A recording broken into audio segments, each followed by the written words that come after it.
എല്ലാവർക്കും നമസ്കാരം.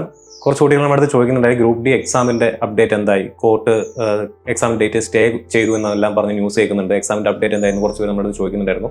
അപ്പോൾ നിലവിലെ സാഹചര്യത്തിൽ എക്സാമിന്റെ ഡേറ്റിന് പ്രത്യേകിച്ച് മാറ്റമൊന്നുമില്ല. നിങ്ങൾക്ക് ഏത് RRBയുടെ സൈറ്റ് എടുത്ത് നോക്കിക്കഴിഞ്ഞാലും അതിനകത്ത് ഗ്രൂപ്പ് ഡിയുടെ എക്സാമിന്റെ ഡേറ്റ് ടെൻറ്റേറ്റീവ് ഡേറ്റ് ആയിട്ട് കൊടുത്തിരിക്കുന്നത് നവംബർ 17 അപ്പോൾ പിന്നെ എന്താണ് ഇങ്ങനെ ഒരു ന്യൂസ് വരാനായിട്ടുള്ള കാരണം?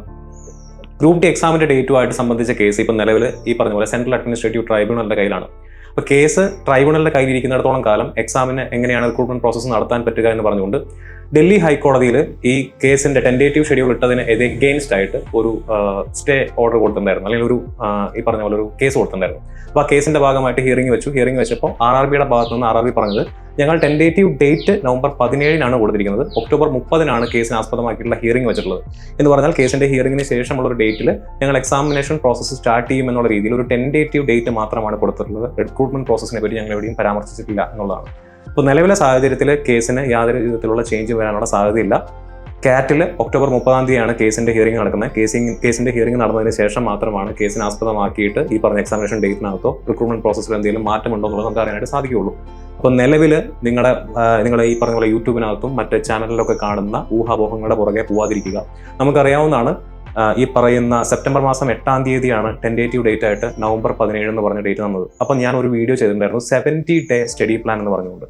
അപ്പോൾ 70 ദിവസം 10 മണിക്കൂർ വെച്ച് പഠിക്കുകയാണെന്നുണ്ടെങ്കിൽ 700 സ്റ്റഡി അവേഴ്സ് ആണ് നിങ്ങളുടെ മുന്നിൽ ഉണ്ടായിരിക്കുക. ഇനി നവംബർ 17 എന്നുള്ളത് മാറി ഒരു നവംബർ 30 വരെ പോയി കഴിഞ്ഞാൽ അത്രയും സ്റ്റഡി അവേഴ്സ് നിങ്ങൾക്ക് കൂടുതൽ കിട്ടി എന്നുള്ളത് മാത്രമാണ് നിങ്ങളുടെ മുന്നിലുള്ള പോസിറ്റീവായിട്ടുള്ള സംഭവം. അല്ലെങ്കിൽ ആ രീതിയിൽ മാത്രമേ നിങ്ങൾ ചിന്തിക്കാവൂ. കേസ് എന്തായിരിക്കും, കേസ് കാരണം ഇനി ഈ പറഞ്ഞ പോലെ എക്സാമിൻ്റെ ഡേറ്റ് മാറ്റി വയ്ക്കുമോ, എക്സാം നടത്തില്ലേ തുടങ്ങിയ സംശയങ്ങൾ, അതിനെ ഈ പറഞ്ഞ പോലെ അതിൻ്റെ കോൺസ്പിറസി തിയറീസ് ഒക്കെ പറഞ്ഞുകൊണ്ട് ഒരുപാട് വീഡിയോസും ഒരുപാട് മെസ്സേജുകൾ നിങ്ങൾ കാണും. അതിൻ്റെ ഒന്നും പുറകെ പോയി നിങ്ങൾ സമയം കളയരുത്. ഞാൻ എപ്പോഴും പറയുന്ന പോലെ കേസിൻ്റെ വഴിക്ക് നടന്നോട്ടെ, നമ്മൾ അതിൻ്റെ പുറകെ പോവാതിരിക്കുക. നമ്മുടെ ഉത്തരവാദിത്തം എന്ന് പറയുന്നത് കൃത്യമായിട്ട് പഠിക്കുക എന്നുള്ളതാണ്. എക്സാമിനേഷൻ്റെ ഡേറ്റ് ഓരോ ദിവസവും നീണ്ടു പോകുന്തോറും നിങ്ങൾക്ക് അത്രയും പഠിക്കാനുള്ള അവസരം, പഠിക്കാനുള്ള സമയം കൂടുതൽ കിട്ടും, അല്ലേ? സെപ്റ്റംബർ 9 നിങ്ങൾ ഈ പറഞ്ഞ പോലെ സെപ്റ്റംബർ 8-9 ദിവസങ്ങളിലായിട്ട് ഈ പറഞ്ഞ ഡേറ്റ് വന്ന സമയത്ത് നിങ്ങൾക്ക് എത്രത്തോളം എക്സൈറ്റ്മെന്റ് ഉണ്ടായിരുന്നു പഠിക്കാനായിട്ട്, അതേ എക്സൈറ്റ്മെന്റോട് കൂടെ തന്നെ മുന്നോട്ട് പോവുക. വേറെ ഒന്നും ഇതിനകത്ത് ചിന്തിക്കേണ്ട കാര്യമില്ല. ഇപ്പോഴും ഞാൻ പറയുന്നു, നമ്മുടെ ഈ പറഞ്ഞ റിവിഷൻ എക്സ്പ്രസ് സീരീസിനകത്താണെങ്കിലും നിങ്ങളുടെ ഒരു പങ്കാളിത്തം വളരെ കുറവാണ്. ഗ്രൂപ്പ് ഡി എക്സാമിനോ അല്ലെങ്കിൽ ഈ പറഞ്ഞ പോലെ റെയിൽവേ എക്സാംസിനോ കാര്യമായിട്ട് പ്രിപ്പയർ ചെയ്യുന്ന കുട്ടികളാണെന്നുണ്ടെങ്കിൽ നിങ്ങൾ ഈ അവസരം ഉപയോഗപ്പെടുത്തുക. നമ്മൾ നിങ്ങൾക്ക് വേണ്ടി ഫ്രീ ആയിട്ടുള്ള സ്റ്റഡി മെറ്റീരിയൽസ് തരുന്നുണ്ട്, ഫ്രീ ആയിട്ടുള്ള വീഡിയോസ് തരുന്നുണ്ട്. അത് കൃത്യമായിട്ട് ഒരു റിവിഷൻ ഷെഡ്യൂളോടുകൂടെ കൃത്യമായിട്ട് ഫോളോ ചെയ്യുക.